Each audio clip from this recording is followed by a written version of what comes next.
Morning prime में अब खबर जम्मू कश्मीर से है। जम्मू कश्मीर के अनंतनाग राजौरी लोकसभा सीट पर इस बार दिलचस्प मुकाबला होने वाला है, क्योंकि पहली बार जम्मू कश्मीर के दो पूर्व सीएम महबूबा मुफ्ती और गुलाम नबी आजाद आमने सामने हैं। 7 मई को अनंतनाग राजौरी सीट पर मतदान होना है। गुलाम नबी आजाद पहले ही अनंतनाग राजौरी सीट से चुनाव लड़ने का ऐलान कर चुके हैं, तो वहीं अब महबूबा मुफ्ती भी मैदान में उतर गई हैं। तो जम्मू कश्मीर की अनंतनाग राजौरी लोकसभा सीट पर इस बार, जैसा हमने आपको बताया, मुकाबला बेहद दिलचस्प रहने वाला है। पहली बार ऐसा होने जा रहा है जब दो पूर्व सीएम महबूबा मुफ्ती, गुलाम नबी आजाद एक दूसरे के आमने सामने हैं। 7 मई को ये जो सीट है इस पर मतदान होना और सबकी आंखें इस सीट पर लगी रहेंगी।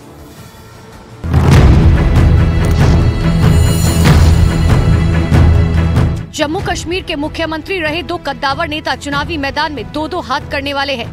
एक तरफ है पीडीपी अध्यक्ष महबूबा मुफ्ती और उनको टक्कर दे रहे हैं कांग्रेस छोड़कर अपनी पार्टी बनाने वाले गुलाम नबी आजाद। दोनों ही जम्मू कश्मीर की सत्ता संभाल चुके हैं।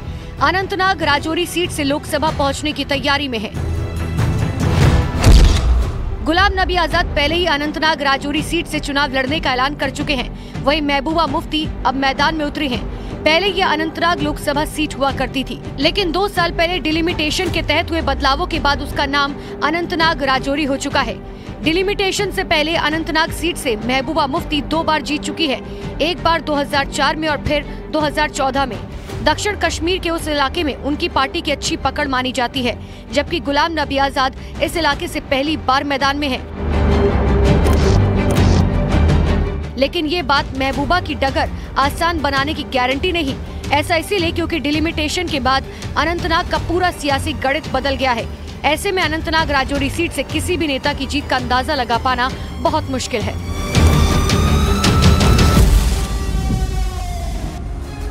और मेरे सहयोगी रिफत अब्दुल्ला इस वक्त सीधे हमारे साथ श्रीनगर से जुड़ रहे हैं। रिफत, 7 मई की ये जो डेट है बहुत इंटरेस्टिंग रहने वाली है अनंतनाग राजौरी सीट।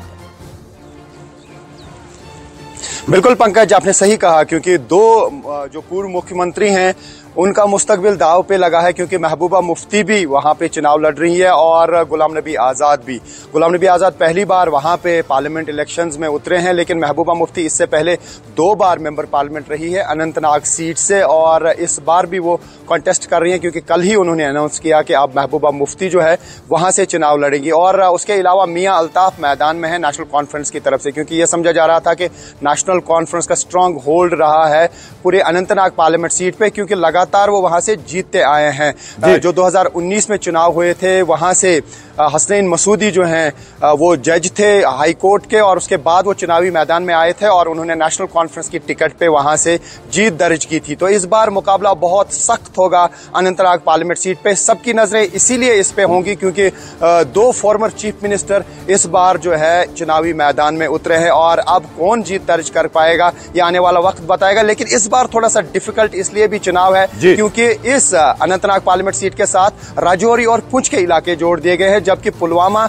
और शुपाया या राजपोरा के एरिया जो है वो काट दिए गए हैं। तो उसका मतलब है कि डिलिमिटेशन के बाद जो स्ट्रक्चर बना है, रीड्रॉन हो गई है बाउंड्रीज, उसमें किसको फायदा होगा ये अभी कह पाना मुश्किल है। हालांकि बीजेपी ने अभी अपना कैंडिडेट जो है मैदान में नहीं उतारा है। जरा ये बताएं कि 370 हटने के बाद ये चुनाव होने जा रहा है, तो ऐसे में जो आवाम है उनकी नब्ज को कहीं ना कहीं पकड़ने की कोशिश आपने की होगी। क्या कह रहे हैं लोग? पलड़ा किसका भारी नजर आ रहा है? देखिए पंकज, ये बात तो साफ है, इस बार कोई बाइकॉट ऐसा नहीं होगा, और दूसरा वोटिंग की परसेंटेज जो है बहुत ज्यादा बढ़ सकती है पिछले चुनाव के मुकाबले में। हालांकि अगर हम 2019 के चुनाव की बात करें, श्रीनगर पार्लियामेंट सीट से सिर्फ 7% की वोटिंग हुई थी, लेकिन इस बार ब्रिस्क पोलिंग एक्सपेक्ट की जा रही है, क्योंकि कोई बाइकॉट की कॉल नहीं है और लोग उस मूड में भी नहीं दिख रहे हैं। लोग जाएंगे, अपनी मर्जी से वोट देंगे। तो ऐसे में अब देखना होगा कि उसका क्या असर पड़ेगा, क्योंकि पिछले 30-34 साल से जो कुछ भी यहाँ पे पोलिंग का प्रोसेस रहा उसमें कभी बॉयकॉट होता था, कभी लोग वोट नहीं देते थे, कैंडिडेट्स मुख्तलिफ तरीके के होते थे। लेकिन इस बार हर कोई जो है चुनावी मैदान में इसलिए उतरा है कि वो जीत जाए। इससे पहले जो है काफ़ी जगहों पे पोलिंग इसलिए होती थी ताकि पोलिंग की परसेंटेज बढ़े या बहुत ज़्यादा कैंडिडेट सामने आते थे। लेकिन इस बार जो है अब देखना होगा कि लोगों का मूड क्या रहेगा, क्योंकि बीजेपी की तरफ से अगर समझा जाए कि उनके मंशूर में था कि 370 हटाना है, क्या बीजेपी को कश्मीर से अब बहुत ज्यादा वोट्स हासिल होंगे। अगर उनको बहुत ज्यादा वोट्स हासिल होंगे तो उसका मतलब है कि बीजेपी के साथ भी अब कश्मीर के लोग हैं। अगर नहीं तो ये कहा जा सकता है कि जो ट्रेडिशनल पार्टीज यहाँ पे रही हैं, चाहे पीडीपी हो, नेशनल कॉन्फ्रेंस हो, कांग्रेस हो या बाकी पार्टीज है, अगर उनकी वोटिंग परसेंटेज ज्यादा रही तो उसका मतलब है कि उनके साथ आज भी लोग हैं। अब देखना होगा कि कौन खास तौर से, क्योंकि 3 सीट्स पे अब पीडीपी ने भी कश्मीर की 3 सीट्स पे कैंडिडेट्स उतारे हैं और नेशनल कॉन्फ्रेंस ने भी, और बाकी पार्टियां जो है वो भी मैदान में है। अब कौन बाजी मारेगा ये तो अब जून में ही पता चल पाएगा। बिल्कुल, ये जून में ही पता चल पाएगा। जरा संक्षेप में बताइएगा रिफत कि बीजेपी ने अभी थोड़ी देरी की है, उन्होंने अपने कैंडिडेट का ऐलान नहीं किया है, उस देरी की वजह क्या, और इस बार जो यूथ है वो काफी निर्णायक साबित होगा क्योंकि यंग मतदाता जो है पहली बार वोट कर रहा है, उनका वोट काफी अहम माना जा रहा है।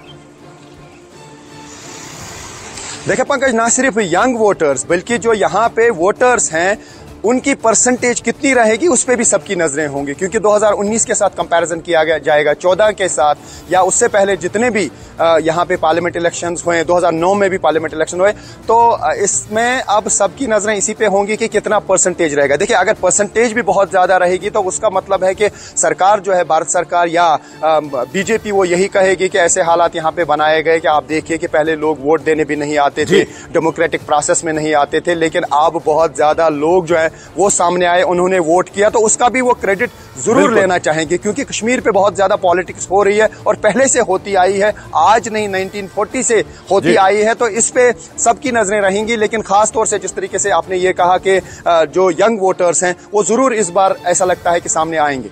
चलिए, बहुत बहुत शुक्रिया इस जानकारी के लिए आपका रिफत अब्दुल्ला, श्रीनगर से हमारे साथ जुड़े। तो बहुत इंटरेस्टिंग इस बार चुनाव होने वाला है अनंतनाग राजौरी में, क्योंकि यहां 2 पूर्व सीएम यानी महबूबा मुफ्ती और गुलाम नबी आजाद एक दूसरे को टक्कर दे रहे हैं, एक दूसरे के आमने सामने हैं। चलिए, मॉर्निंग प्राइम में अब बात करते हैं उत्तर प्रदेश की। समाजवादी पार्टी के राष्ट्रीय अध्यक्ष अखिलेश यादव ने रविवार को मुख्तार अंसारी के पैतृक आवास मोहम्मदाबाद जाकर अंसारी परिवार से, उनकी फैमिली से मुलाकात की और मौत पर शोक संवेदना भी व्यक्त की। लेकिन इस मुलाकात के राजनीतिक गलियारों में चर्चा तेज है। जहां एक तरफ अखिलेश यादव ने मुख्तार की मौत पर योगी सरकार पर निशाना साधा है, तो वहीं केशव प्रसाद मौर्य, डिप्टी सीएम है उत्तर प्रदेश के, उन्होंने अखिलेश यादव पर ही सवाल खड़े कर दिए।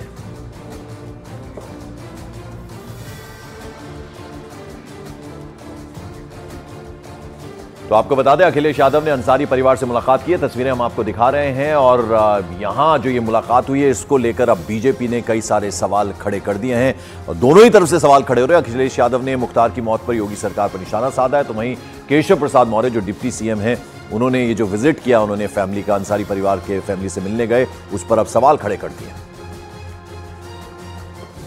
जो घटना हुई है वो शॉकिंग थी सबके लिए, पूरे परिवार के लिए और आम जनता के लिए। और तब बहुत ज़्यादा शॉकिंग है कि मुख्तार अंसारी ने खुद कहा कि उसको जहर दिया जा रहा है, और वही बात सामने आई।